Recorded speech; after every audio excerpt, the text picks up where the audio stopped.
अमन खराब करने की किसी भी कोशिश का फैसला कौन जवाब दिया जाएगा। आर्मी चीफ कहते हैं दहशतगर्दों के लिए हमारी सरजमीन पर कोई जगह नहीं। जनरल सैयद आसिम मुनीर का दौरा पेशावर, सियासी रहनुमाओं से मुलाकातें। सियासी रहनुमाओं का दहशतगर्दी के खिलाफ सियासी इख्तिलाफात से बालातर होकर मुतहद होने की जरूरत पर जोर। कहा दुश्मन इख्तिलाफ और खौफ के बीज बोने की कोशिश कर सकता है, लेकिन दुश्मन अनासर से आहनी हाथों से निपटा जाएगा और वो भारी नुकसान उठाते रहेंगे।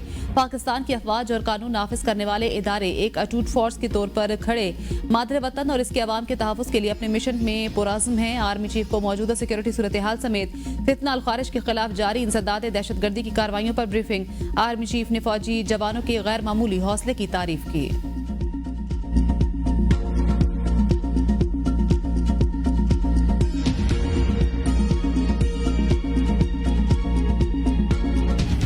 अलकादर ट्रस्ट केस का फैसला तीसरी बार मुअख्खर। फैसला अब 17 जनवरी को सुनाया जाएगा। जज नासिर जावेद ने कहा दस्तखत शुदा फैसला तैयार और मेरे पास है। बुशरा बीबी को आज फैसला सुनाए जाने का इल्म था, वो पेश नहीं हुई। बानी पीटीआई को भी 2 मरतबा पैगाम भिजवाया, वो भी पेश नहीं हुए। ट्रायल के दौरान भी मुल्जिमान को मुतअद्दिद मौक़िफ़ फराहम किए। बानी पीटीआई की जानिब से कहा गया जब तक मेरी फैमिली या वकला में से कोई नहीं आ जाता मैं कमरे अदालत में नहीं आऊँगा। फैसला सुनाने के लिए मुल्जिमान को एक और मौका दे रहा हूँ। अब केस का फैसला जुम्मा को सुनाया जाएगा। अंदर जाने की इजाजत न मिलने पर बुशरा बीबी अडियाला जेल से वापस चली गईं। अलकादर ट्रस्ट केस में 190 मिलियन पाउंड रेफरेंस पर एहतसाब अदालत ने फैसला 18 दिसंबर को महफूज किया था। फैसला सुनाने के लिए पहले 23 दिसंबर और उसके बाद 6 जनवरी की तारीख मुकर्रर की थी। फिर फैसला सुनाने के लिए तीसरी तारीख 13 जनवरी की दी थी। रेफरेंस का ट्रायल 1 साल में मुकम्मल हुआ।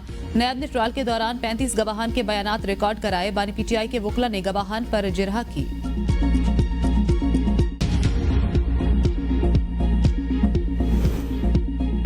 190 million pound mega corruption case है। मुल्जिमान अदालत पेश न हुए। बानी पीटीआई ने ताखीरी हरबों के लिए PhD कर रखी है। वफाकी वज़ीर इत्तलात अता तारड़ का कौमी असम्बली में खिताब और प्रेस कॉन्फ्रेंस।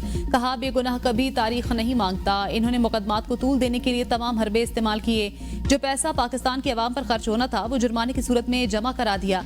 कहा जा रहा है हमने ट्रस्ट बना दिया। शहजाद अकबर ने काबीना में बंद लिफाफे को लहराया और मंजूर किया गया। ये आवाम के लिए अरबों रुपए खा गए। इदारों पर हमला करना पीटीआई का वतीरा है।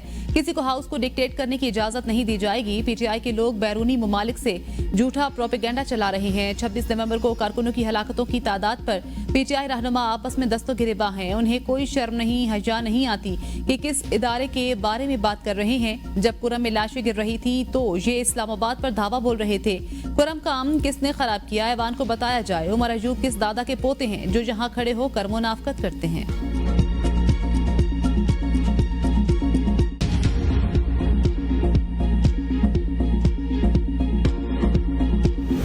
हम बिल्कुल तैयार होकर इस नीयत से आए थे कि आज फैसला सुनाया जाएगा, लेकिन ये फैसला जज साहब ने अपनी मर्जी से डेट डाल करके आगे मौखर किया है। खान साहब ने न कोई बेनिफिट लिया है, न कोई सरकार को नुकसान हुआ है, न उस यूनिवर्सिटी के वो मालिक है, वो फकत एक ट्रस्टी है। ये केस बिल्कुल बेहुदा बेसलेस केस है। जज ने अपनी मर्जी से ये फैसला मौखर किया। डील का नतीजा नहीं। पीटीआई रहनुमाओं ने अलकादर ट्रस्ट केस में डील के इम्कान को मुस्तरद कर दिया। अडियाला जेल के बाहर मीडिया से गुफ्तगू में बैरिस्टर गोहर ने कहा 190 मिलियन पाउंड केस सियासी है। जज ने फैसला सुनाने के लिए दिए गए वक्त का इंतजार नहीं किया। वकला की आमद से पहले फैसला मौखर किया। ये बेहुदा केस है। अगर इंसाफ होता तो आज रिहाई होती। बानी पीटीआई पर दबाव डालने के लिए बुशरा बीबी का नाम भी अलकादर केस में शामिल किया गया। अलकादर ट्रस्ट केस का मकसद बानी पीटीआई को जेर करना है। बानी पीटीआई डटे रहेंगे, उन्हें केसेस की परवाह नहीं। मुज़ाकराती अमल जारी है। मुज़ाकरात और अलकादर ट्रस्ट का के आपस में कोई ताल्लुक नहीं। फैजल चौधरी बोले फैसला 11 बजे सुनाया जाना था। जज साहब को बड़ी जल्दी थी, वो चले गए। जुडिशल ऑर्डर आएगा तो पता चलेगा। सलमान अकरम राजा ने कहा मुज़ाकरात का अमल जारी है। जमहूरियत में बातचीत होती है। 190 मिलियन पाउंड केस के फैसले का मुज़ाकरात से कोई ताल्लुक नहीं। ऐसा तासुर दिया जा रहा है कि कोई डील हो रही है, जो गलत है। बानी पीटीआई मेरिट पर केसेस से बाइज्जत बरी होंगे।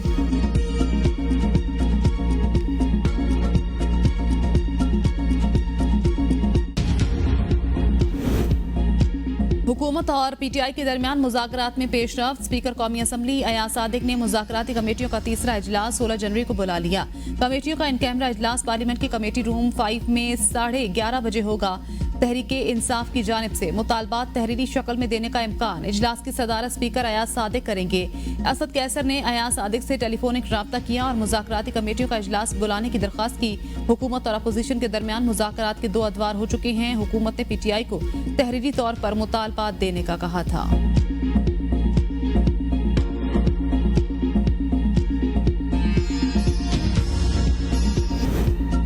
पीटीआई मुज़ाकरात के लिए संजीदा नहीं, ड्रामा छोड़ें। वज़ीर दिफा ख्वाजा आसिफ कहते हैं, कहा जाता है मैं मुज़ाकरात के खिलाफ हूँ, लेकिन ये लोग खुद मुज़ाकरात के खिलाफ हैं। क्या इस तरह के माहौल में मुज़ाकरात हो सकते हैं? इन लोगों के हाथों ब्लैकमेल ना हो।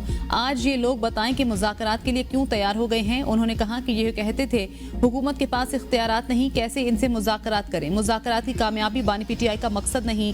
बानी पीटीआई से किसी किस्म की डील नहीं हो रही। बानी पीटीआई खुद डील के बयानात दे रहे हैं।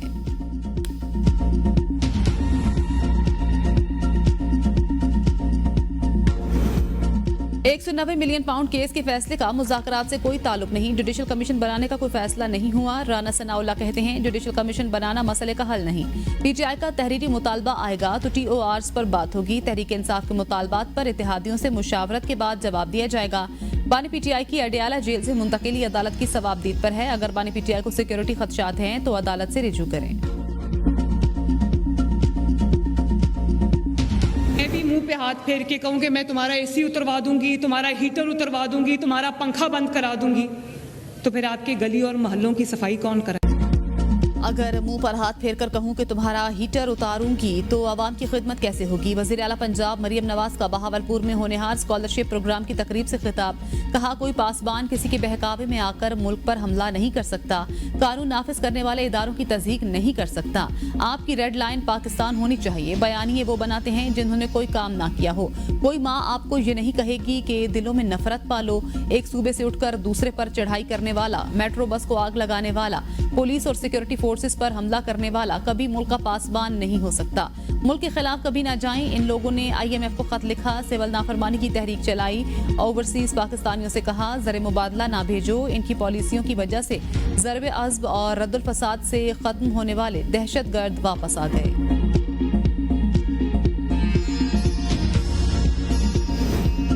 थर में बच्चों की शरह अमवात की खबरों को ज्यादा उछाला गया। बिलावल भुट्टो जरदारी का डाउ यूनिवर्सिटी में तकरीब से खिताब। कहा सिंध में बच्चों की शरह अमवात में बहुत वाज़ेह कमी आई। यूनिवर्सिटी ऑफ कैलिफोर्निया ने अपनी रिपोर्ट में शरह अमवात में कमी को तस्लीम किया।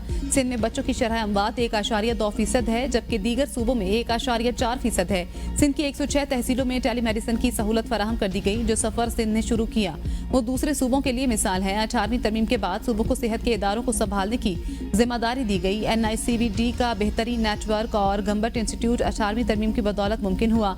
सिंध को हमेशा विफाक से वसाइल की कमी का सामना है। हम लोगों की जानें बचा रहे हैं। इससे बेहतर क्या हो सकता है? बिलावल भुट्टो ने लाड़काना सिविल अस्पताल के इमरजेंसी रूम्स की ताज़ा और पुरानी तस्वीरें दिखाई।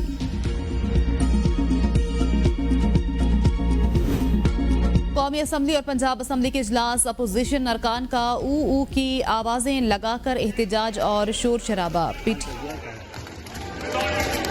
मैं कोई ना सुन सकता हूँ। आपने इजाजत दी है, आउट ऑफ दी वे इजाजत दी है उनको, और क्या हो रहा है?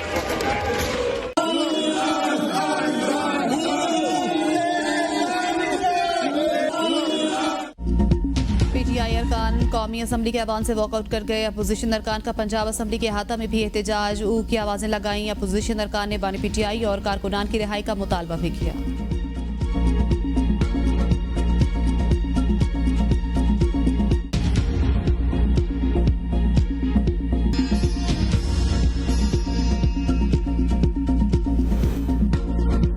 इंसाफ में ताखीर इंसाफ का कत्ल है। अगर हुक्मरान संजीदा हो जाएं तो कुछ भी मुश्किल नहीं। मौलाना फजलुर रहमान कहते हैं हमें मुसलसल काम करने की जरूरत है और तासुब रखने वालों के पास कुछ भी नहीं। डोनाल्ड ट्रंप मुसलमानों का सबसे बड़ा दुश्मन। पार्टियों में ये बातें होती हैं कि फला किसी मुफाद के लिए आया है।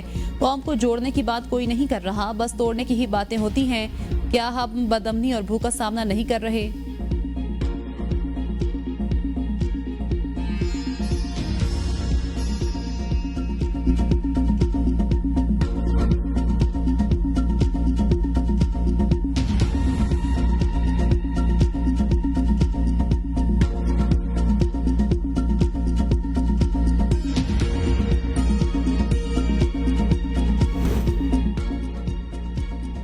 पाकि हुकूमत के कम लागत घरों के मंसूबों को जल्द मुकम्मल करने की हिदायत। वजारत हाउसिंग से बैनुल अक़वामी मयार की सहूलियात के लिए जामे प्लान तलब।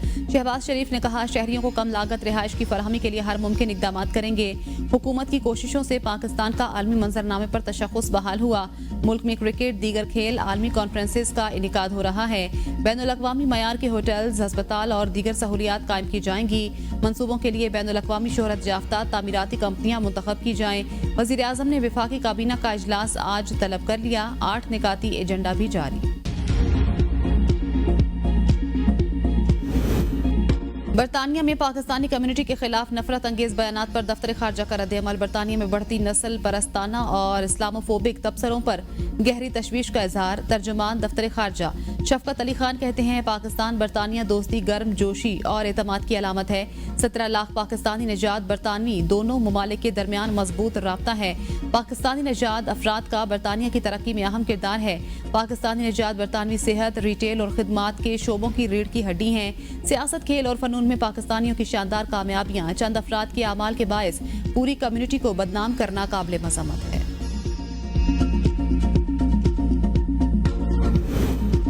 आर्मी एक्ट में कई जराइम का जिक्र। एक्ट के मुताबिक तमाम जराइम का इतलाक फौजी अफसरान पर ही होगा। जहन में ये बात फंसी है कि आम आदमी आर्मी डिसिप्लिन में आता है या नहीं। फौजी अदालतों में केस किसका जाएगा, ये देखना है। क्या गैर आईनी इकदाम पर जजेस भी आर्टिकल 6 के जुमरे में आते हैं।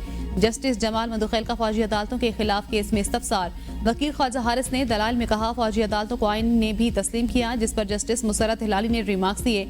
आइन तो बहुत से ट्रिब्यूनल्स की भी तौसीक करता है, देखना सिर्फ ये है कि कौन से केसेस कहाँ और कैसे सुने जा सकते हैं। आर्टिकल 6 तमाम कवानीन से बालातर और सब पर लागू है। अगर कोई आर्मी ऑफिसर आइन को मुअत्तल करता है तो क्या सजा है। जस्टिस मोहम्मद अली मजहर ने कहा, परवेज मुशर्रफ केस में जजेस के नाम लिए गए थे। संगीन गद्दारी ट्रायल में बाद अज़ां जजेस के नाम निकाल दिए गए। ख्वाजा हारिस ने कहा, फौजी अदालतों में भी मुल्जिमान को हकूक हासिल होते हैं। जस्टिस हसन अजहर ने कहा, क्या आर्मी एक्ट में बाद की गई तरमीम को 9 मई पर लागू किया जा सकता है। जस्टिस अमीनुद्दीन ने कहा, अगर जरूरत हुई तो अदालत आपसे रिकॉर्ड मांग लेगी। सजा याफ्ता लोगों ने अपीलें भी करनी हैं जिस पर असरअंदाज नहीं होना चाहते।